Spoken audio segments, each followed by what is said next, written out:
Hi guys, आपका study जन channel में स्वागत है। आज मैं आपको कक्षा 12 सब्जेक्ट हिंदी साहित्य का लेसन प्रेमगन की छाया समृद्धि के क्वेश्चन आंसर करवाऊंगी। ये गद्य भाग का फर्स्ट चैप्टर है। चलिए वीडियो को स्टार्ट करते हैं बिना देरी किए।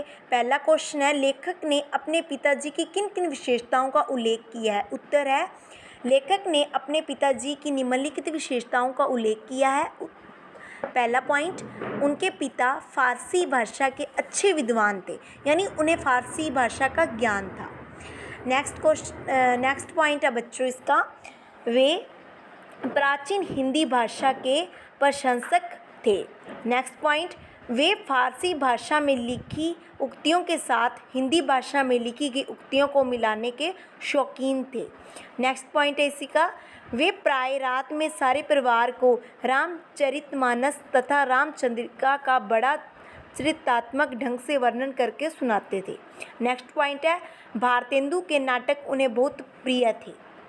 नेक्स्ट क्वेश्चन है बच्चों, बचपन में लेखक के मन में भारतेंदु जी के संबंध में कैसी भावना जगी रहती थी। इसका उत्तर है बच्चों, बचपन में लेखक के मन में भारतेंदु जी के संबंध में मधुर भावना व्याप्त थी।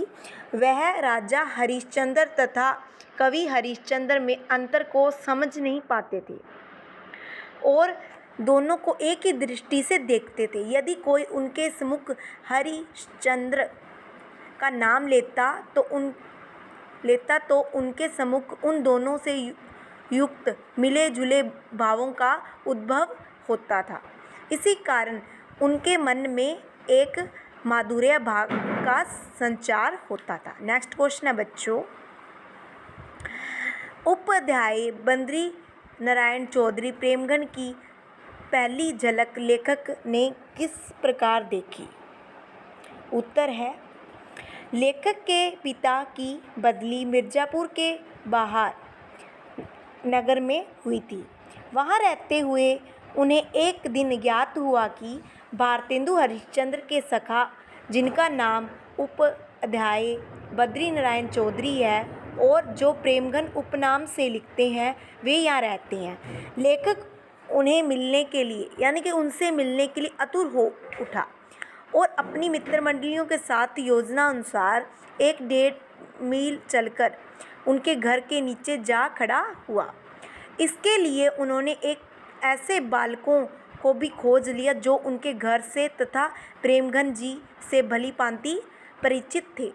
उनके घर की ऊपरी जो बालकनी लताओं से सुसज्जित थी, यानी जो उनकी बालकनी थी लताओं से क्या थी, भरी हुई थी, यानी सुसज्जित थी।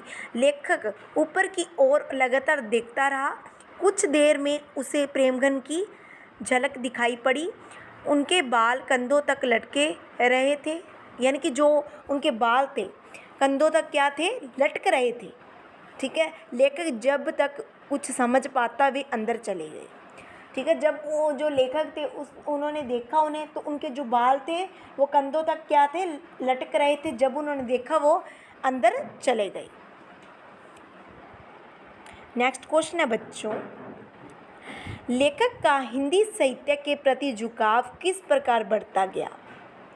उत्तर है, लेखक के पिता फारसी के ज्ञाता थे तथा हिंदी प्रेमी भी थे।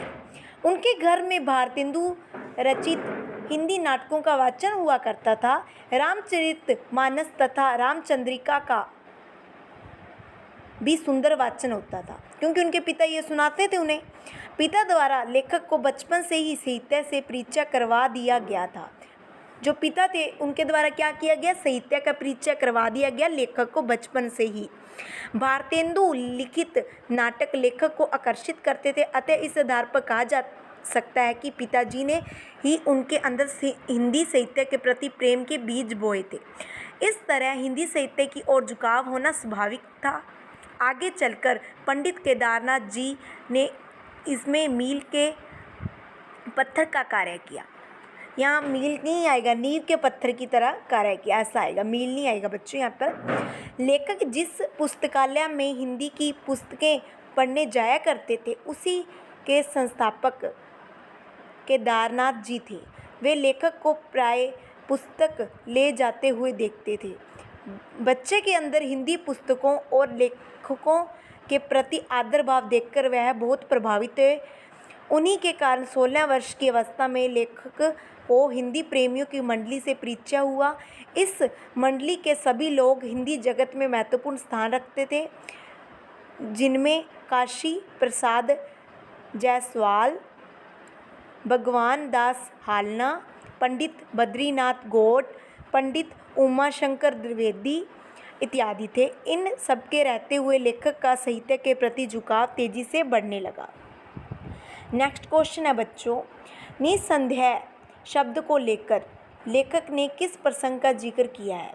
उत्तर है बच्चों, निसंदेह शब्द को लेकर लेखक ने इस प्रसंग का जिक्र किया है जब लेखक का परिचय हिंदी प्रेमी मंडलियों यानी मंडली से हुआ, तो वहाँ प्राय लिखने तथा बोलने के लिए हिंदी भाषा का प्रयोग किया करते थे।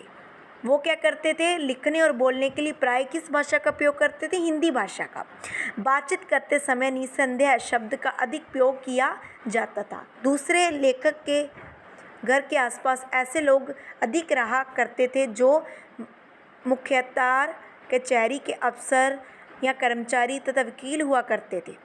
ये लोग राजभाषा होने के कारण उर्दू का प्रयोग अधिक करते थे। ऐसे लोगों को लेखक तथा उसकी मंडली द्वारा हिंदी बोलना अजीब लगता था। इन्हीं लोगों ने लेखक तथा उनकी मित्र मंडलियों का नाम निसंदेह रख दिया था। अब बच्चों नेक्स्ट क्वेश्चन है वो करते हैं अपने पाठ में कुछ रोचक घटनाओं का उल्लेख है। 3 घटनाएं चुनकर उन्हें अपने शब्दों में लिखिए। 3 रोचक घटनाएं चौधरी साहब से जुड़ी हुई हैं, वे इस प्रकार हैं।